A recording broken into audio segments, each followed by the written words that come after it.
नमस्कार दोस्तों। अगर आप लॉ ऑफ अट्रैक्शन में नए हो या फिर थोड़े पुराने भी हो, लेकिन लॉ ऑफ अट्रैक्शन को आप अच्छे से फॉलो नहीं कर पाते, या फिर जो भी आप मैनिफेस्ट करना चाहते हो वो आप इजीली मैनिफेस्ट नहीं कर पाते, तो आज की वीडियो आपके लिए है। आज की इस वीडियो में मैं आपको एक ऐसी रूटीन दूंगा जो आप में से हर एक कोई फॉलो कर सकता है। और लॉ ऑफ अट्रैक्शन के बारे में हम सभी जानते तो सब कुछ है, लेकिन हम उसको फॉलो नहीं कर पाते, जिसकी वजह से हमें रिजल्ट्स नहीं मिलते। आप इस वक्त जिस भी सिचुएशन में हो, मैं गारंटी के साथ कह सकता हूँ, अगर आप इस चीज़ को फॉलो करोगे और जैसे मैं कहूँगा वैसे फॉलो करोगे, तो ना सिर्फ आप अपनी प्रॉब्लम्स को सॉल्व कर पाओगे, बल्कि आप इजीली जो भी चाहते हो लाइफ के हर एक एस्पेक्ट में उन सारी चीज़ों को मैनिफेस्ट कर पाओगे। चाहे वो अच्छी हेल्थ हो, वेल्थ हो, रिलेशनशिप हो, या सक्सेस हो, या किसी भी करियर में आप जाना चाहते हो। ये पूरी रूटीन आपको एक अलाइनमेंट में लेकर आएगी, जहाँ से आप अपने आप को एक रिसीविंग मोड में ओपन कर पाओगे और हर उस चीज़ को मैनिफेस्ट कर पाओगे जो आप करना चाहते हो। क्योंकि यूनिवर्स से आप जब भी कुछ मांगते हो, यूनिवर्स आपको वो चीज़ दे देता है। जैसा कि अब्राहम की बुक का नाम भी है, ask and it is given, यानी जब आप मांगते हो आपको मिल जाता है। लेकिन क्योंकि वो आपके वोटेक्स में रहता है और वो आपकी रियलिटी नहीं बनता, तो इस रूटीन को फॉलो करने पर आप उसे रियलिटी में भी आता हुआ देखोगे। बस इसे पेशेंस के साथ फॉलो करना है और रिजल्ट्स आप 100% देखोगे। और मैंने खुद भी पर्सनली यहीं से अपनी शुरुआत की थी, क्योंकि जब मुझे लॉ ऑफ अट्रैक्शन को स्टार्ट करना था तो मैं रेवती दीदी की एक वीडियो देख रहा था जिसका टाइटल ये था कि यहाँ से शुरू करें अपनी लॉ ऑफ अट्रैक्शन जर्नी। तो एक तरीके से ये उसी वीडियो का मॉडिफाइड वर्जन है, क्योंकि मैंने वहीं से फॉलो करना स्टार्ट किया था और मोस्टली चीज़ें वही फॉलो की थी जो उन्होंने कहा था, और कुछ चीज़ें मेरी अपनी थी। तो अपनी लॉ ऑफ अट्रैक्शन जर्नी को स्टार्ट करने के लिए सबसे पहले आपको लेज़ी होना है। और लेज़ी इसीलिए होना है क्योंकि इससे पहले तक आप अपने लाइफ में सभी चीज़ों को मैनिफेस्ट करने के लिए बहुत सारे एफर्ट्स करते हुए आए हैं, यानी आपने बहुत सारी टेक्निक्स भी करके देखी हैं, सुबह उठकर मेडिटेशन कर भी देखा है, लेकिन कुछ नहीं हुआ। तो इसीलिए आपको एक न्यू पर्सपेक्टिव के साथ चलना है और आपको बिल्कुल भी एफर्ट्स नहीं लगाने हैं, अपने आप को एकदम रिलैक्स करके इन प्रोसेस को करना है। इसीलिए पहला स्टेप है कि आपको लेज़ी हो जाना है, क्योंकि आप जितने ज़्यादा एफर्ट लगाओगे उतने ज़्यादा आप अपनी अलाइनमेंट से दूर होते जाओगे और मैनिफेस्टेशन भी आपकी नहीं होगी, क्योंकि अलाइनमेंट में सारे एक्शंस ईजी होते हैं। अगर आपको कोई चीज़ ईजी नहीं लग रही तो इसका मतलब ये है कि आप उसकी अलाइनमेंट में अभी नहीं हो। जब आप अलाइनमेंट में होंगे तो वही काम आज आपको जितना भी भारी लगता हो, कल वो आपके लिए ब्रश करने जितना ईजी हो जाएगा। तो इसीलिए पहला स्टेप हो गया लेज़ी होना। दूसरा स्टेप है मेडिटेशन। आप दुनिया में जितनी चाहे उतनी टेक्निक्स कर लो, वो सारी टेक्निक्स आपको मिलकर उतने रिजल्ट्स नहीं देंगी जितना अकेला मेडिटेशन आपको दे सकता है। और मेडिटेशन को फॉलो करना भी सबसे ज़्यादा इजी है कंपैरेटिवली दूसरी टेक्निक्स के, क्योंकि बाकी जितनी भी टेक्निक्स है उन सभी टेक्निक्स में आपको अपने फोकस को शिफ्ट करना होता है, अपने थॉट्स को चेंज करना होता है, पॉजिटिव रहने की कोशिश करनी होती है, और सबसे इम्पॉर्टेंट फीलिंग्स को क्रिएट करना होता है, जो कि मोस्टली लोगों के लिए बहुत ज़्यादा मुश्किल होता है। वो जो भी टेक्निक्स करते हैं उन्हें पता होता है कि उसमें फीलिंग को क्रिएट करना है, लेकिन वो फीलिंग को क्रिएट नहीं कर पाते और इसी की वजह से उन्हें रिजल्ट्स नहीं मिलते। लेकिन वहीं मेडिटेशन एक ऐसा प्रोसेस है जहाँ पर आपको बस अपनी आंखों को बंद करना होता है और अपनी सांसों पर ध्यान लगाना होता है। और जब आप अपनी सांसों पर ध्यान लगाते हो तो आपका ध्यान नेचुरली आपके थॉट्स पर जाता ही है, हर किसी का जाता है, मेरा भी जाता है। लेकिन ध्यान बस आपको इतना देना है कि जब भी आपका ध्यान थॉट्स की तरफ जाए, आपको वापस उसे उठाकर ब्रीदिंग पर ले आना है, यानी अपनी सांसों पर ले आना है। और जब आप 15 मिनट मेडिटेशन करोगे तो 15 मिनट के मेडिटेशन में जब आप अपना ब्रीदिंग पर फोकस कर रहे होगे तो कभी आपका ध्यान 5 सेकंड के लिए ब्रीदिंग पर जाएगा, उसके बाद वापस थॉट्स पर चला जाएगा। उसके बाद जब आपको पता चलेगा कि आपका ध्यान थॉट्स पर है, आप वापस से उस थॉट्स पर से ध्यान हटाकर ब्रीदिंग पर ले आओगे और वापस ब्रीदिंग पर फोकस करोगे। तो हो सकता है इस बार आप 10 सेकंड तक अपनी ब्रीदिंग पर फोकस कर पाओ, और 10 सेकंड ब्रीदिंग पर फोकस करने के बाद आपका ध्यान वापस से थॉट्स की तरफ जाएगा, आप वापस से उसे उठाकर ब्रीदिंग पर ले आओगे। फिर मान लीजिए आप 5 सेकंड्स और फोकस कर पाते हो ब्रीदिंग पे, और उसके बाद फिर से आपका ध्यान थॉट्स पे चला जाता है, आप फिर से ध्यान को उठाकर अपनी ब्रीदिंग पर ले आते हो। इसी तरीके से मेडिटेशन होता है। आप जितनी बार अपना ब्रीदिंग पर फोकस करना चाहोगे उतनी बार आपका ध्यान आपके थॉट्स के ऊपर जाएगा, और जितनी बार ध्यान थॉट्स पर जाएगा आपको उतनी बार अपने ध्यान को वापस अपनी ब्रीदिंग पर ले आना है। और जब आप इस तरह से 15 मिनट तक मेडिटेशन करोगे तो 15 मिनट के मेडिटेशन में 5 से 6 मिनट ही ऐसा होगा जब आपका ध्यान आपके ब्रीदिंग पर रहा होगा, और मोस्ट ऑफ द टाइम आपका ध्यान आपके थॉट्स पर ही रहेगा। लेकिन जितना भी ध्यान आपका ब्रीदिंग पर रहे उतना ही अच्छा होता है। शुरू में अगर आप 2-3 मिनट भी फोकस कर पाते हो तो भी अच्छा है, आगे जाकर वो टाइम बढ़ के 5-6 मिनट 7-8 मिनट भी हो जाता है। और जब आप पूरे दिन में 5-6 मिनट भी सिर्फ और सिर्फ ब्रीदिंग पर फोकस कर पाते हो तो आप प्योर अलाइनमेंट में होते हो, क्योंकि आपके माइंड में कोई भी नेगेटिव थॉट नहीं होता। और जब मेडिटेशन की शुरुआत की जाती है तो शुरुआत में जब आपके माइंड में बहुत ज़्यादा नेगेटिविटी हो और जब आप ब्रीदिंग पर फोकस कर रहे हो तो मोस्टली आपका ध्यान नेगेटिव थॉट्स की तरफ जाता है। और हर एक सब्जेक्ट के 2 सब्जेक्ट होते हैं, यानी नेगेटिविटी के ना होने पर ऑटोमेटिकली आप पॉजिटिविटी पर होते हो।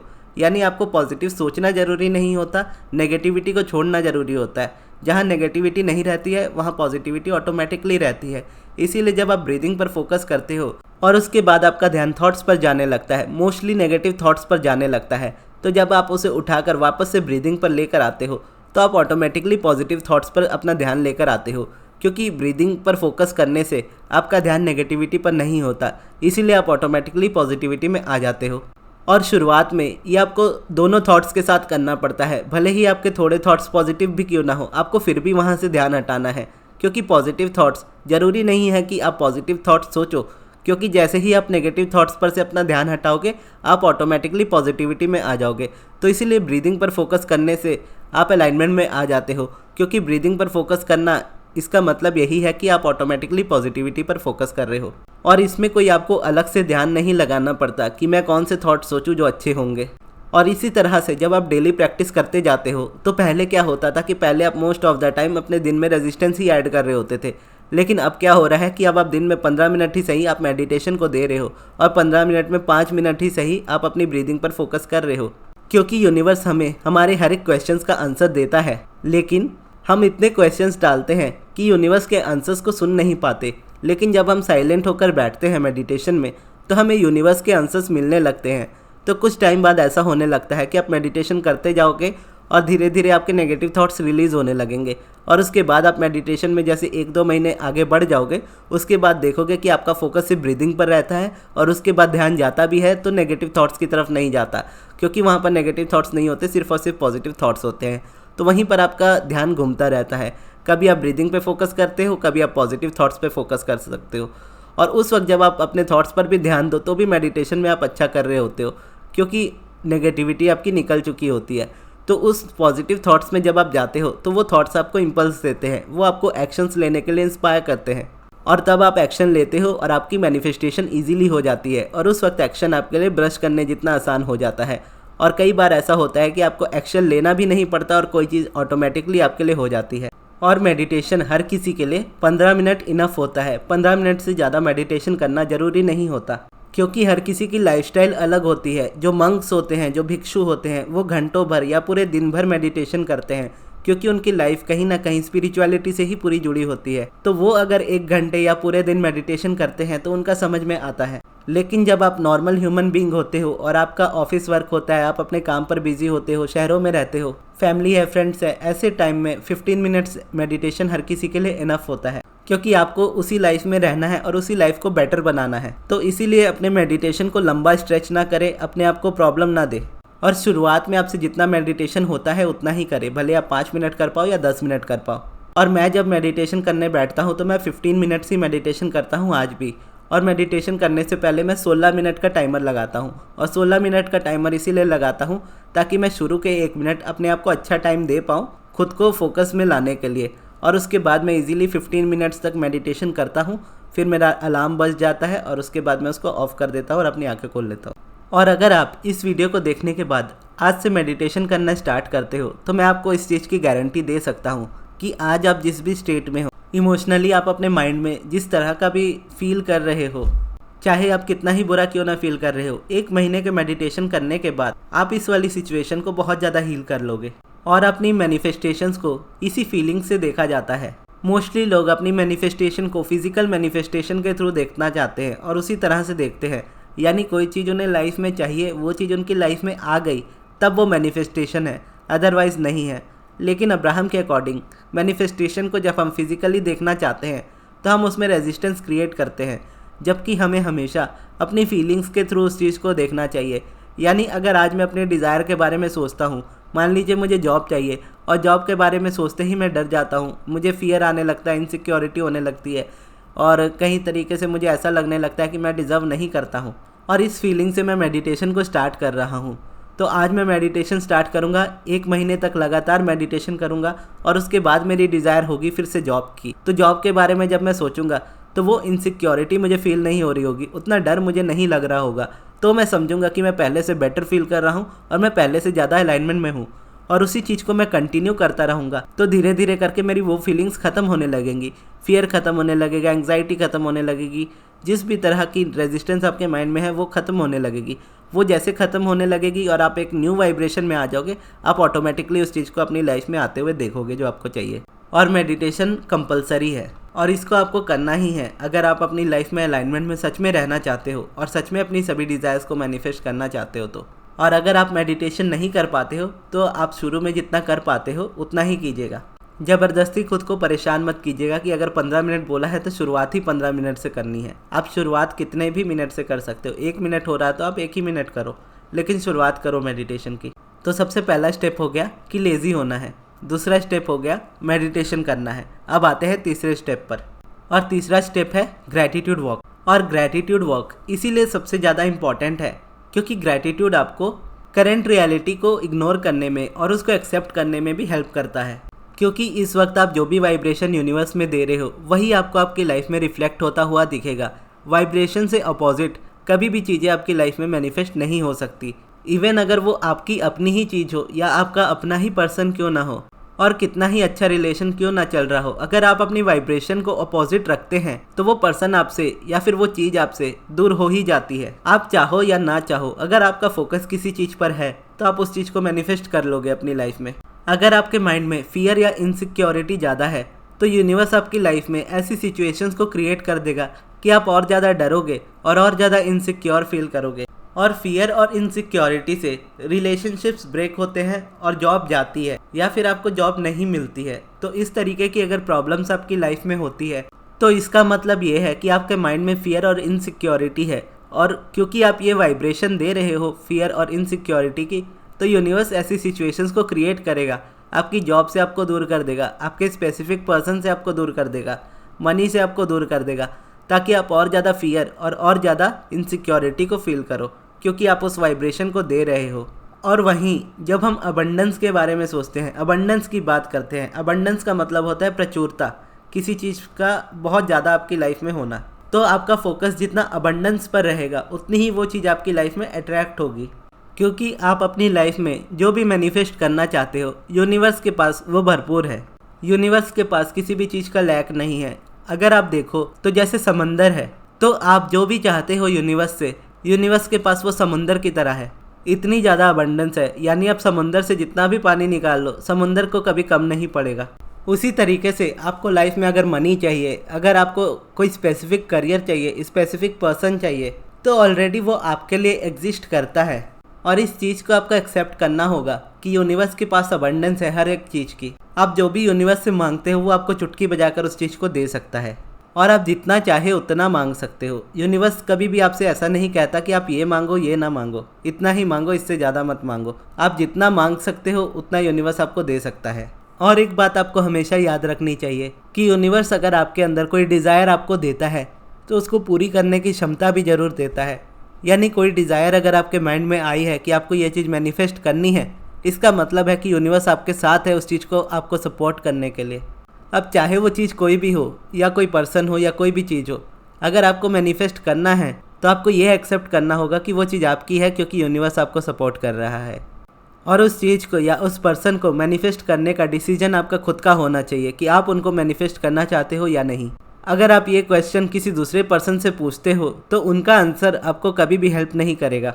अब वापस आते हैं ग्रैटिट्यूड वॉक पर, क्योंकि हमारा फोकस इसी तरीके का होता है कि हम चीज़ों को ऑब्जर्व ज़्यादा करते हैं। यानी जो चीज़ें हमारी लाइफ में जिस तरीके की हो रही है उस तरीके की उसको देखना ज़्यादा पसंद करते हैं और उस बारे में ही ज़्यादा बात करते हैं जो हमारी लाइफ में हो रहा है।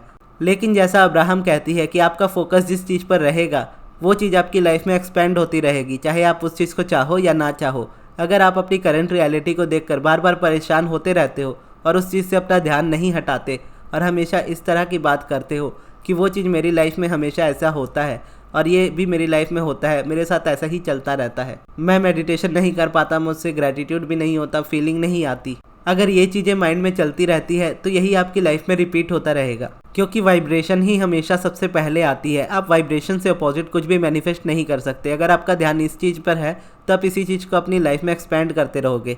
और क्योंकि ये चीज़ आपकी करंट रियलिटी अगर है तो इस पर से एक बार में ध्यान हटाना ईजी नहीं होता। जब मैंने अपनी जर्नी को स्टार्ट किया था तो मेरे लिए भी ये ईजी नहीं था, लेकिन फिर भी मुझे इस चीज़ को करना था, क्योंकि इसकी मदद से मैं अपनी करंट रियलिटी को शिफ्ट कर सकता था। क्योंकि मोस्टली हमारा बिहेवियर ऐसा होता है कि हम दिन भर में उन्हीं चीज़ों पर ध्यान देते हैं जो हमारी लाइफ में बुरी हो रही है, उन चीज़ों पर ध्यान भी नहीं जाता जो हमारी लाइफ में अच्छी हो रही हो। इसके लिए ग्रैटिट्यूड वॉक काम आता है कि जब आप नेचर में वॉक करने निकलते हो, चाहे आप अपने टेरेस पर निकलते हो या कोई गार्डन में निकलते हो या पार्क में निकलते हो, कहीं भी आप निकलते हो, तो आप अपने अराउंड, आपके आसपास जो भी चीज़ें दिख रही होती है उस चीज़ को थैंक यू कहते हो। और उस चीज़ को थैंक यू कहने से आप उस फीलिंग को भी इजीली क्रिएट कर पाते हो। अगर नहीं भी कर पाते हो तो आपको ये नहीं कहना है कि मुझसे नहीं होता है, मैं फीलिंग नहीं क्रिएट कर पाता। आपको बस ग्रैटिट्यूड वॉक करना है, क्योंकि आपको अपना फोकस शिफ्ट करना है। और वॉक करते करते आपको जो भी चीज़ें दिखे उन चीज़ों के लिए आपको थैंक यू कहना है, और उसको इलेबोरेट करते हुए थैंक यू कहना है, यानी रीज़न देते हुए थैंक यू कहना है। कि जैसे मैं अगर निकल रहा हूँ ग्रैटिट्यूड वॉक के लिए और वॉक करते करते मुझे कोई पेड़ दिखा और मैंने पेड़ को देखकर कहा कि इस पेड़ के लिए धन्यवाद यूनिवर्स। अब इसके बाद मैं ऐड करूँगा, इस पेड़ के लिए धन्यवाद यूनिवर्स, क्योंकि ये पेड़ मुझे ऑक्सीजन देता है, या ये पेड़ बहुत ज़्यादा खूबसूरत है, इसकी छाँव पर बैठना मुझे अच्छा लगता है। उसी तरीके से मैं आगे बढ़ूंगा और किसी प्लांट पर या किसी फ्लावर पर मेरा ध्यान जाएगा तो उस फूल को देखकर मैं बोलूँगा कि ये फूल कितना खूबसूरत है, इस खूबसूरत फूल के लिए धन्यवाद यूनिवर्स, इसकी स्मेल कितनी अच्छी है। इस तरीके से जब आप ग्रैटिट्यूड वॉक को करोगे तो आप अपनी लाइफ में उस शिफ्ट को देखोगे जो आप देखना चाहते हो। और ये भी आपको मोस्टली हर दिन 15 से 20 मिनट करना चाहिए। और इसी बीच आप यूनिवर्स को ग्रैटिट्यूड अपने लिए भी शो करोगे, आपकी लाइफ में जो चीज़ें हैं उनके लिए, अपने हाथ पैर के लिए, अपने कपड़ों के लिए, अपनी गाड़ी के लिए, अपने लैपटॉप के लिए, अपने फ़ोन के लिए, अपने पेरेंट्स के लिए, अपनी फैमिली के लिए, अपने फ्रेंड्स के लिए, जो भी चीज़ें आपके माइंड में इमीडिएटली आती जाएंगी उस तरीके से आप उसको करते जाओगे। तो सबसे पहला स्टेप था हमारा लेज़ी होना, दूसरा स्टेप था मेडिटेशन, तीसरा स्टेप है ग्रैटिट्यूड वॉक। अब आते हैं हमारे चौथे स्टेप पर, जो कि है हमारी स्लीप, यानी नींद। नींद का हमारी अलाइनमेंट से और हमारी मैनिफेस्टेशन से डायरेक्ट कनेक्शन है, क्योंकि जब तक आप प्रॉपर स्लीप नहीं लोगे तब तक आप चीज़ों को मैनिफेस्ट ईजीली नहीं कर पाओगे, क्योंकि नींद ना पूरी होने की वजह से आपका माइंड ही प्रॉपर तरीके से फंक्शन नहीं करेगा। और प्रॉपर तरीके से फंक्शन नहीं करेगा तो ना आप मेडिटेशन कर पाओगे, ना आप कोई दूसरा प्रोसेस कर पाओगे, ना अपने थॉट्स पर ध्यान लगा पाओगे, ना ही कोई चीज़ को अच्छे से कर पाओगे। और ज़बरदस्ती करने की कोशिश भी करोगे तो वो चीज़ आपको और ज़्यादा रेजिस्टेंस देगी। इसलिए स्लीपिंग बहुत ज़्यादा इंपॉर्टेंट होती है। जब मैंने मेरी जर्नी स्टार्ट की थी पिछले साल मई महीने में, तो मेरी मेडिसिन स्टार्ट हुई थी। उस वक्त मुझे डिप्रेशन था, क्योंकि मैं सो नहीं पाता था, तो मुझे मेडिसिन लेनी पड़ती थी नींद आने के लिए। तो उस वक्त मैं अपनी लाइफ में सबसे ज़्यादा सोया हूँ, और उससे पहले तक मैं ज़्यादा सोता नहीं था। लेकिन जब मेरी जर्नी स्टार्ट हुई तो मैं 24 घंटे में से 12-15 घंटे तक सो जाता था, क्योंकि आप सोने से भी खुद को हील कर लेते हो। क्योंकि जब आप सो रहे होते हो तो आपकी अट्रैक्शन रुक जाती है, क्योंकि जब आप जागे होते हो तो ही आपका कॉन्शियस माइंड काम कर रहा होता है। आपके माइंड में थॉट्स तभी आ रहे होते हैं जब आप जागे होते हो, लेकिन जब आप सो जाते हो तो सोते वक्त आपका सबकॉन्शियस सिर्फ काम कर रहा होता है। और जब आप सोते हो, सोने से पहले के जो आखिरी थॉट होते हैं वहीं पर आप सोते हो, और जब आप उठते हो तो आप वहीं से अपनी अट्रैक्शन को स्टार्ट करते हो। तो इसीलिए ये भी ज़रूरी है कि जब आप सोने जा रहे हो तो सोने जाने से पहले आप सोशल मीडिया को तो बिल्कुल भी ना खोलें, क्योंकि जब आपको नींद आ रही होती है तो आपका माइंड अल्फ़ा या थीटा स्टेट में होता है, और उस वक्त आपका सबकॉन्शियस ओपन होता है। तो उस वक्त वो जो भी देखता है या सुनता है तो उसे जल्दी एक्सेप्ट कर लेता है, और जब भी कोई चीज़ आपका सबकॉन्शियस माइंड एक्सेप्ट करता है उसे तुरंत रियलिटी में लाने लगता है। अगर कोई नेगेटिव चीज़ उस वक्त आपको दिख जाती है तो वो आपके लिए प्रॉब्लम क्रिएट करती है, और आपको पता भी नहीं चलता। छोटी से छोटी मीम्स देखकर भी आप किस तरीके का फील करने लगते हो अपने अंदर। तो इसीलिए सोने जाने से 1 घंटे पहले तक आप अपने फ़ोन में से कॉल्स पर बात करना या फिर सोशल मीडिया पर बात करना या सोशल मीडिया को चेक करना भी अवॉइड कीजिए। और क्योंकि सोते वक्त जो आपके थॉट्स होते हैं, उठने के बाद आपके वहीं से थॉट्स शुरू होते हैं, यानी अगर आप नेगेटिव पैटर्न में सोते हो तो आप नेगेटिव पैटर्न में ही उठोगे। तो इसीलिए जब आप सोने जाओ तो सोने जाने से पहले आप एफर्मेशंस को या फिर सब्लिमिनल को प्ले करते हुए सो जाओ। और उसमें ना तो आपका एफर्मेशन सुनने की ज़रूरत है, और सब्लिमिनल में तो वैसे ही एफर्मेशंस हिडन होते हैं, क्योंकि जब आप सो जाते हो तो आपका कॉन्शियस माइंड भी आपके साथ ही सो जाता है, और सबकॉन्शियस माइंड सिर्फ ओपन होता है, और सबकॉन्शियस माइंड को रोकने वाला कोई नहीं होता। यानी कॉन्शियस माइंड बीच में नहीं आता ये कहने के लिए कि ये चीज़ झूठ है, या लॉजिक्स नहीं देता उस चीज़ को एक्सेप्ट करने ना करने के। और मैं पर्सनली खुद भी सब्लिमिनल या फिर एफर्मेशन सुनते हुए सोता था। तो आप भी रात को सोते वक्त या दिन में भी अगर आप सो रहे हो तो सोते वक्त बस आप अपने सब्लिमिनल को या फिर एफर्मेशन को प्ले कर लीजिएगा और सो जाइएगा, ताकि आप अपनी नींद का अच्छा इस्तेमाल कर सको और सबकॉन्शियस को रिप्रोग्राम कर सको। और सब्लिमिनल की या फिर एफर्मेशंस की वॉइस को एकदम कम रखिएगा ताकि आपको नींद में डिस्टर्ब ना हो। और अगर आपका पर्सनल रूम है और आप अकेले सोते हो तो आप स्पीकर पर भी लो साउंड में म्यूज़िक को लगाकर यानी सब्लिमिनल को लगाकर या फिर एफर्मेशन को लगाकर सो सकते हो। और अगर आपको सब्लिमिनल सुनना हो तो मैं आपको मेरा सेल्फ लव वाला सब्लिमिनल रिकमेंड करूँगा, जो कि मेरे दूसरे चैनल सब्लिमिनल बाय गगन पर अपलोडेड है। वहाँ पर से जाकर आप अपना सेल्फ लव वाला सब्लिमिनल ले सकते हो। उसको डाउनलोड कर लीजिएगा, डाउनलोड करना ज़्यादा बेटर होगा, क्योंकि आप रात को सोने से पहले अगर उससे सुनोगे और यूट्यूब पर सुनोगे तो हो सकता है उसमें ऐड आए, तो इसीलिए आप उसको डाउनलोड कर लीजिएगा और रिपीट मोड में लगाकर आप रात को सो जाइएगा। या फिर अगर आपको अपना पर्सनल सब्लिमिनल बनवाना हो तो आप मुझसे कांटेक्ट कर सकते हो, मैं आपके लिए आपका पर्सनल सब्लिमिनल आपकी डिज़ायर के अकॉर्डिंग बना दूंगा। और अब पर्सनल सब्लिमिनल बनाने का मेरा तरीका भी थोड़ा सा चेंज हुआ है। मैंने यूनिवर्स से ये क्वेश्चन पूछा था कि मैं अपने सब्लिमिनल को और ज़्यादा इफ़ेक्टिव कैसे बनाऊं, तो उसका आंसर मुझे मिला था कि हर एक पर्सन के बिलीफ के अकॉर्डिंग मुझे उसको बनाना है। यानी अगर कोई पर्सन लॉ ऑफ अट्रैक्शन में सिर्फ मानता है और यूनिवर्स को सिर्फ मानता है तो सब्लिमिनल में मुझे यूनिवर्स वर्ड का इस्तेमाल करना है। और यदि कोई पर्सन ईश्वर को ज़्यादा मानता है या श्री कृष्ण जी को ज़्यादा मानता है या शिव जी को ज़्यादा मानता है तो मैं श्री कृष्ण जी का या फिर शिव जी का नाम लूँगा।